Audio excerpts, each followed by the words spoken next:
Hello, and welcome back to the Impossible Entrepreneur podcast. I'm architect Anna, and I'm an entrepreneur on a mission to do the impossible. And this episode is about the science of achievement versus the art of fulfillment. And this was a phrase that was popularized by Tony Robbins, but it's been said by other people. And I've thought a lot about it over the years, and this is going to be a very honest episode and just telling you things that I'm bad at.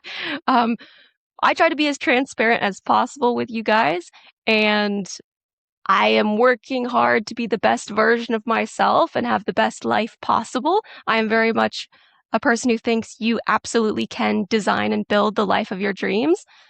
But you got to recognize things that you're not so good at. And I've been working almost my whole life on part one of this, which is the science of achievement, and almost entirely forgotten about the art of fulfillment. So it might be different for you. You might have focused on one and kind of left the other. I've met a lot of people that it's swapped the other way around, and there's nothing wrong with either way. It's just I think it makes sense if you want to have a really solid life to have a little bit of both. Because even if you're the most successful person in the whole world, if you don't feel fulfilled, if you don't feel happy, you don't have joy, then kind of what's the point of all of it? And I've noticed chasing success, chasing happiness, I guess, that success does not equal happiness. Money does not equal happiness. And this has been confirmed by multiple wealthy, successful people that I've spoken to. If anything, more money just exacerbates the problems that you already have. So if you were someone who would drink a lot of cheap alcohol when you didn't have money, if you had money, the difference would be that you would now drink expensive alcohol. For me, I was like, okay, I spend all this time doing all of this stuff, which would then mean if I had more money, I would still do all of that stuff just to a more extreme level. So I'd still probably be learning lots of things, but probably going to expensive masterminds and conferences. So, I mean, I like conferences. That's all good. But that's what we're going to talk about today is the science of achievement versus the art of fulfillment. So throughout my career, which has been a strange career, I've tried a lot of different things, but I did do most of my career in architecture. It's not what I've done for the last 4 years, but it was what I did for over 11 years. I did 4 different degrees, 3 of them were in architecture, 1 of them was in business and marketing. I was always trying to do more. Even when I was doing the degrees, I was also on student council and trying to participate in groups. And I was always just really busy and doing lots of different things. And I had trouble relaxing. People would invite me hey, do you want to go to the movies? Do you want to do this thing? Or do you want to go to this concert? And I'm like, nope, I got too much to do. And that's been my answer for well over 10 years. I got too much to do. I don't got time for that. So it's a little bit of a problem. And it's something I've been trying to work on over this past year. For me, the biggest form of self-care last year was getting out of debt, trying to remove financial insecurity from my life, and then also upgrading my living conditions. So those were massive, and I consider those very, very strong forms of self-care. You can pay for a massage and this and that, but if your life is still crap, that's going to be a tiny moment of relief from your actual life. And it's not about numbing the life that you have. It's about trying to fix it and build something better. And again, that's what I talk about on this podcast, through strategy, mindset, and also AI. Whatever tools you have available to you, whatever skill sets, whatever talents you have, use them to your advantage. So I've focused on the science of achievement for most of my life. I moved from architecture, and I think this is a small window where I was trying to chase fun. And I moved into the film industry to do acting, and I did a lot of stunt training as well. And that was really cool. I love being on set. I love being in TV shows and movies. But the film industry is slightly incompatible with who I am as a person in the sense that there is so much wasted time and energy and effort on film sets. I mean, they might only use a tiny sliver or fraction of the entire day, but you might be there for 12 hours, 16 hours. And it's just like so much wasted time. I figured at some point, if I'm running my business and it's actually very hands off, like I can do it fully remotely just from my phone. Like I'm not delivering any training, I'm not doing any coaching, I'm not doing, strategy sessions, I'm not doing public speaking necessarily. Then yeah, maybe that's something I could do and not feel like I'm wasting all of my time. But I I love aspects of the film industry, but for me it was just not a great fit because of the absolute waste of time that happens almost every day. um, but that was like a great way for me to just explore something that was more fun. So I guess slightly more on the side of the art of fulfillment. It was something that I always loved doing and I thought was great, but just never something I had pursued properly until I'd qualified as an architect. And I was like, you know what? I want to try something else. Like I've been doing this for ages and like you only live once and I take YOLO very seriously. So why not? Why not? Like I've done these random bits. I got cast as the lead in a short film. I got a speaking agent. I got to be in a Marvel movie and I was like, sweet, let's do it. Let's do it. Um, but yeah, then it kind of didn't like play out because spoiler alert, I got COVID and I lost a bunch of filming days in 2022. And there was other things like I was supposed to potentially be on a movie for like 11 months, which would have been awesome. And then that didn't end up happening. So I realized that I had to move back from like, I guess the art of fulfillment to the science of achievement because, we need money. You get to have money to live. So I was like, okay, I need to get back into this. And I didn't want to go back to architecture. So I wanted to use one of my other degrees that I did, which was business and marketing. So I started networking and started applying and talking to recruiters to try to get a marketing position. And it did not fly. Like my applications got rejected or ignored. The recruiters were like, ooh, it's going to be a tough sell. And I was like, why? I'm an architect. I've got so many transferable skills. But the way that it currently works in the job market is they want to see like a very simple, consistent line from like your education, your experience to the actual job role. They don't like seeing lots of differences. I think as a business owner that that's actually a good thing. It means that you probably think a little bit more differently, which can be really helpful. But yes, I guess if you are just trying to put cogs in machines, you want those cogs to be uniform. So for me, that didn't quite fit. And honestly, I would prefer to ideally never go back to employment. Tried it again.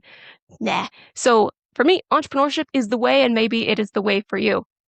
But yeah, after doing all of this, I did a little bit of networking and ended up getting a job as a chief marketing officer for an international media production company. And it was definitely very, very, very, very far from perfect. But it was a great, like fantastic learning experience from a ton of different angles. And yeah, I learned a lot. I learned a lot and I got paid to do it. So that was great. But it was also like short lived.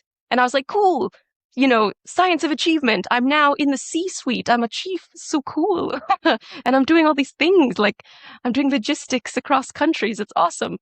But again, I don't think I had a single day free to just go like shopping to get supplies. So I I tried my best, but I was like, okay, once I pass my probation, I'll be able to kind of like relax a little bit. I mean, I was getting, phone calls from the CEO at like 9 p.m. on a Thursday after leaving the office after spending like many hours there, or like messages at 7 o'clock in the morning about thumbnails on a Saturday morning. And I was like, nah, I need a break. But then it so happened that I got fired 30 minutes before my 6 month probation ended. And again, it was kind of like, okay, you prioritize the science of achievement. You prioritize trying success, your work, your job, working for someone else, delivering for someone else, like squeezing all of your energy out for this thing. But then where did those 6 months go? For me personally, they just kind of like poofed out of existence. And that time is something that you can never get back. And one of the people that worked at that office, and I didn't think I was going to talk about this, but she was this like amazing young woman. And when I knew her, she was around like 21, 22. And basically like she would go traveling so much. She was from Australia. She was so nice and so fun. And I was like, how is she traveling so much? Like she should be focusing on her career and like all of this stuff. And like she's using all of her money to go to all of these different places. And then after I'd, been fired from the job, I found out like a year later that she died. Like she got a diagnosis and within a few months, like she was gone. And it was awful. It was so sad. And I was like really mad. I was like really, really mad at the world. I was mad that like someone so like young and had so much potential and like just loved life so much, it was like taken when there's so many other people that I was like, swap places. No, I'm just kidding. But like, I was really, really angry about it. But then also, like, whenever these things happen, it shows like a mirror up to yourself. And it's kind of like, how am I living my life? And this was years ago. And I didn't really change anything because, of course, like, I still needed money to survive, to live. And so I still tried to make things work. But like it can all end, instantly. Like it can end tomorrow. And you should still try to, at the very least, enjoy the journey. And I'm saying this as someone who has really struggled to do that.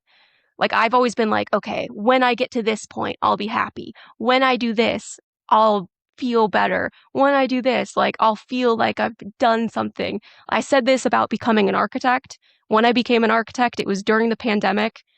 Uh, I thought for years, because it took me 10 years to qualify as an architect, that I would throw this massive party and be like, I'm an architect. But that's not what happened. I basically celebrated like alone on Skype with my family and had a little like live stream party and I got all dressed up. But I got to have like a little picnic outside with my housemate because we were only allowed to leave the house like once a day. And yeah, I found out a couple days later that they, were pausing all pay rises and promotions. And I was like, oh, that kind of sucks. And then I found out a few days later that they were having mass redundancies during the pandemic after like furloughing a lot of people. So it was like super anticlimactic. And no, I did not feel like much more awesome when I became an architect. Although I could actually say that I was an architect like out loud because you're not legally allowed to call yourself an architect unless you are one. And when I was working as a chief marketing officer, I would get applications sometimes and people would be like, I'm an architect. And I'd look at their education and they only had like the RIBA Part 1, which is the Royal Institute of British Architects, which is kind of like it's your bachelor's or your master's or whatever for Part 1, Part 2, Part 3. But you cannot be an architect without passing Part 3. So I was like, they're a Part 1 and they're calling themselves an architect. Immediately rejected because that shows some line of like ethical issues or unprofessionalism, in my opinion. Anyways, so I tried so hard to make these things happen, but at every stage, I didn't necessarily feel better. I had hoped, like, after digging myself into this whole, quitting architecture and then getting fired from that job and trying to start my business and trying to learn AI and then going into debt and then like living in awful living conditions for several years, I thought like, okay, if I get out of debt, like I'll be able to do things. And yes, it was awesome. I was able to like go buy food. I could buy food. I'm sorry. I mean, I could go buy like a takeaway or something for 10 pounds, whereas I didn't do that for 2 years. So I could go get like a little thing of sushi. And I was so excited about that. I could do that once I got out of debt. I mean, I told myself, you're allowed now. You're allowed to enjoy these things. And then I was like, oh, I'll feel so much better when I move into somewhere nice. And I did, okay? I went from like, yes, living in a place that had bed bugs and like having to live in a tent on my bed to feel comfortable enough to sleep, to then moving into a 2-bedroom penthouse, which of course was freaking awesome. But even now, it's been months. Like that was at the end of October last year, and it is now the beginning of August 2026. And I still am adjusting. It's taken a lot of time for my mind to try to catch up with my bank account. But if any of you have ever gone through like an extended period of survival mode or struggle, it's not like an instant fix once you get out of it. Like mentally, it takes a while. And I'm not fully there yet. It was only about like a month or two ago that I felt like a sense of calm and relax. Like every setback didn't necessarily make me go straight back into scarcity mode. So that's progress. but I don't know if there's like some sort of equation for like, if you're in survival mode for this amount of time, it takes at least half that time to mentally get out of it. I don't know. For me, I feel like realistically at this point, it will probably be at least a year. um, I was in survival mode for like, I'd say a couple years. So yeah, I guess maybe at least a year to mentally feel like I can do things, I guess, and spend money. Whenever I get like a coffee, and go out, like a Starbucks or something, I'm like, ooh, I'm so fancy. Look at me with my coffee. And that's, I feel like a really normal thing to have a coffee. But for me, anyways. So I have difficulty enjoying these things because I also, when things aren't great, I really try and like batten down the hatchets. I try to make sure that I'm being as conservative as I can. And you can still have fun without money, but it is hard, especially in a city like London. Like you could go to museums, but you still have to pay for like the tube. And then unless you're super organized and you bring all your food and all your snacks, you then probably have to buy something. And so even like at the time when I was in the most scarcity mindset, I was concerned about the tube cost. It might have been like £9. And I was like, oh, I don't know if I can do that. I don't know if I can do that, to go see a friend or something, even just to go to their house. And yeah, so like when I say I really struggle with the second half of this, I mean it. So the art of fulfillment, I think I'm getting more comfortable with it. And one thing that I really like to do, like every year, I've been doing it for the past like 4 or 5 years, is actually go with my sister to visit her friends in Lithuania. And they do this awesome kind of like gathering party in the forest. So we go camping for a week, and then, 40, 50 people show up from all over Europe, and we'll do like a big dinner and thing on Friday night. And then on the Saturday night, there's this like awesome dancing and party. And it's just like the one week of the year that I feel like like most myself, but also most at peace. And then, of course, coming back to work, like snapping back to all this technology. And yeah, so I think for me also, I really struggle with switching off and then switching back on. My current preference is that I never switch off so that I never have to go through that like struggle to get back to the level that I'm at normally, which is also not healthy. So, like I said, I'm sharing a lot in this episode about the things that I kind of struggle with. But it's not like a quick journey to try to like learn these skills, even though for some people, the art of fulfillment will come really, really easily to you. You'll just be like a fun loving person. You'll go to concerts. You'll go out with friends. You'll hang out. For me, I feel guilty. I feel guilty when I do it. But I've been trying to prioritize my health in a lot of different ways this year. I'm calling 2026 my bridge year, where I'm trying to like fix a lot of things. I fixed a lot of things last year, but I'm trying to fix even more this year. So like I fixed my knee, I had reconstructive knee surgery. I'm finally in therapy, which is good. So I get to talk to someone. And I fixed my like US taxes, which I didn't even know was a problem, but it was. So there we go. Fixed that this year. It cost me a lot of money. My goodness. Yeah, lesson learned, quick lesson learned. If you're a US expat, don't start a foreign corporation or like a limited company until you actually have money coming in. Like be a sole trader up until a certain point, up until like 80K a year. And that might take like 5-6 years to get to that point. So like don't start with it, because the United States, even if your company earns nothing and you've never traded and you've never done anything, they will consider it a foreign corporation and you still have to file for it in the way that you would if it was earning lots of money. So there's my advice. There's my advice. Don't do it unless you have to. And if you are a US expat, look carefully at the US like regulations and things that you have to abide by, especially when it comes to investment. All right. Honestly, this year, I think, yeah, in the next 6 to 12 months, when I hit a certain monthly revenue point, one of my first objectives is going to be talk to a financial advisor, which most people wouldn't do that until like much, much later. But no, I want to get this stuff sorted now. I don't want to make like a 50,000 pound mistake because I could have had like a 2,000 pound conversation. Anyways, getting into that. But again, it's going straight back to the science of achievement, right? Like build the money, manage the money. Anyways, I just find that all fascinating. But yeah, I also need to relax. And again, every time I try to relax, I'm like, oh, I could turn that into like a business. I could monetize that. Like, I was like, oh, I could try to fix my like ongoing chronic nightmares. I could build that into an app. I was like, oh, that's something I could use as research and development to test something else for my business and then give out to people for marketing and research. Hey. And then I was like, oh, I could build an app for my knee to help with my like physical therapy and progression. I was like, oh, this is something that I could license out to healthcare places and monetize through affiliate marketing. And I was, shush, stop it. every time I'm trying to like relax, it happens. So it's very silly. But for me, yeah, it's something I'm trying to work on. And when I went to Lithuania, I got to finally like relax. It's that 1 week of the year. So hopefully you carve out a little bit of time. I think it's probably healthier to do like once a quarter, but I don't know how to do the balance flip flop from on or off. I'm either like fully off or fully on. And for me, there's like no in between. So like I said, it's something I'm working on. I'm an imperfect person and I'm trying my best. Okay, so one of the other things about Lithuania and in general, I'm also trying to like improve my friendships and relationships. And it was so nice to see everyone there. They're all so, so lovely. And it's like you hug them, like these people that you haven't seen in a year or 2 years. And it's like a real hug, you know, not just like a, oh, hi. It's like a, oh, I'm so, so, so glad to see you. And then you spend this like beautiful time together. And one of the things that I think is really fun for me, and if this was something I could do in England easier, I would do it.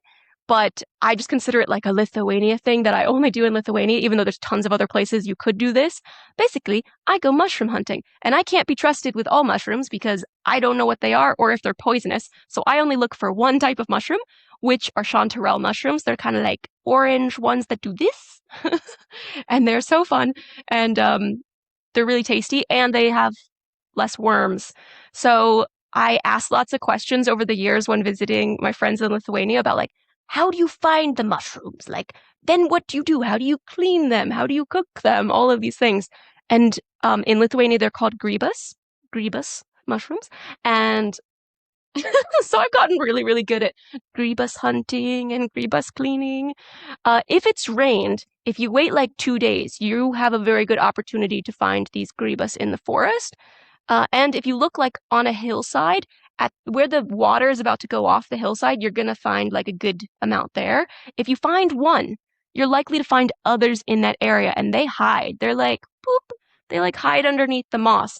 And one thing I heard this a long time ago, but if nature's not trying to hide something from you, there's a reason for it. So if you see lots of mushrooms that are like, ta-da, I'm a mushroom. Ta-da, I'm a mushroom. What that probably means is don't eat it. The ones that are hiding are the ones that are like, ooh, I'm delicious. Same thing with animals. If they're like brightly colored and nature's not trying to hide them from you, don't go near them.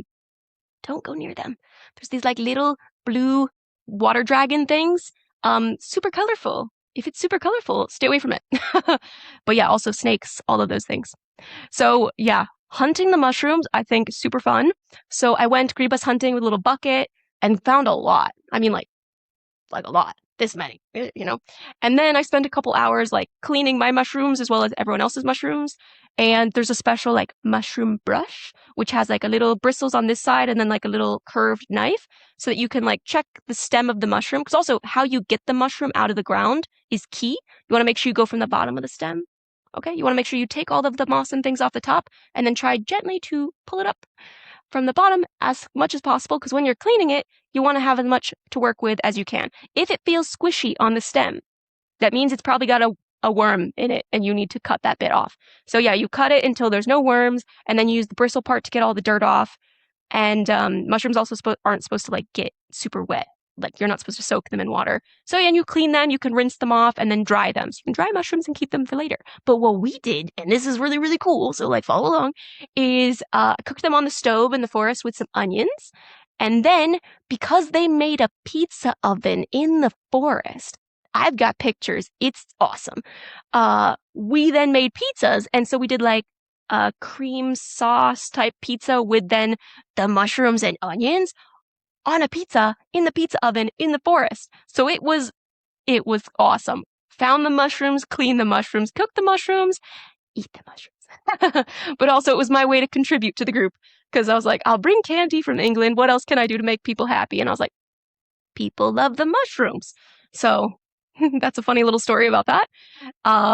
So yeah, Lithuania, like I said, if you can find like a fun little hobby that you find relaxing, people are like, "Oh, you're back to work, like cleaning the mushrooms." And I was like, "No, no, no, I find this very chill because I can chat to people and I can just do it and, focus and do it in lots of detail and make sure they're perfect and move on." Like from the tiniest little one to the most complex, weird one. Very cool. If any of you guys are mushroom hunters, let me know. Let me know. Uh, so yeah, that was really good. One other thing that I thought would be fun, sort of in the art of fulfillment, calm area, like avoiding anxiety, was actually using AI to create animated stories of things that I think are relaxing. Because I'm not an animator and I don't have time to do it and I don't have the money to pay someone to do this just for like a fun little project. But I figured for myself, it could be really cute to just like, you know, basically create animations of something like that. Just like hunting mushrooms, chatting with people in the forest, cleaning mushrooms, hanging out, because it's really relaxing. I think most television and movie they have so much drama, and it would be nice to just watch something and not have to worry about that. You just watch it and be like, I know that this is going to be relaxing, nothing bad's going to happen, and it's going to be really, really fun and chill and happy. Great. Like, childhood memories of you playing with your best friend and all of that. I think that would be so fun to animate. And then I was like, I wonder if this exists. It does. It does. It's a genre in Japan called the healing genre. And I was like, perfect. We need that in the West. Let's go. You brought Hello Kitty over to the West. You brought a lot of other amazing things from Japan. Let's bring the healing genre.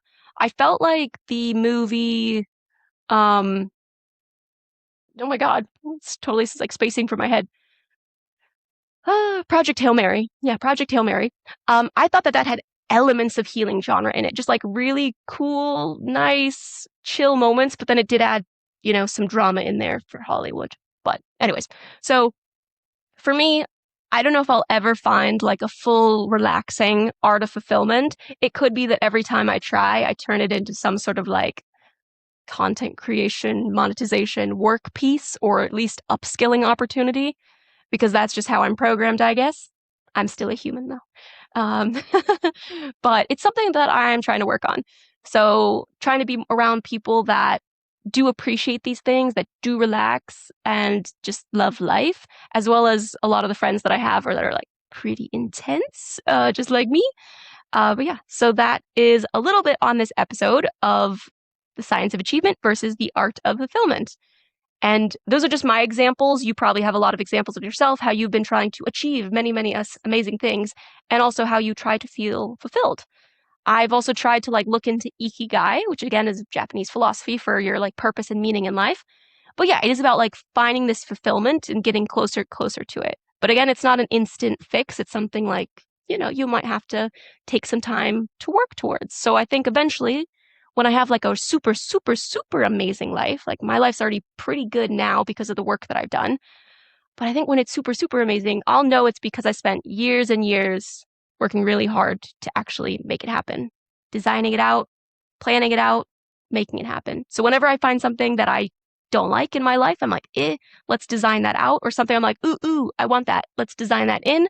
So I want more time hunting mushrooms in the forest. I want underfloor heating. You can have both. How do I design both of those into my life? This is something that you can do. Just figure it out and make it happen. Okay, so in the next episode, we're going to be talking about demoing an agentic browser for the first time. Totally different subject matter, but we're going to talk about it and I'm going to tell you what it was like. And then also, I've done it multiple times since then. So that's like, okay, well, I hope you have a great day and I will see you in the next episode.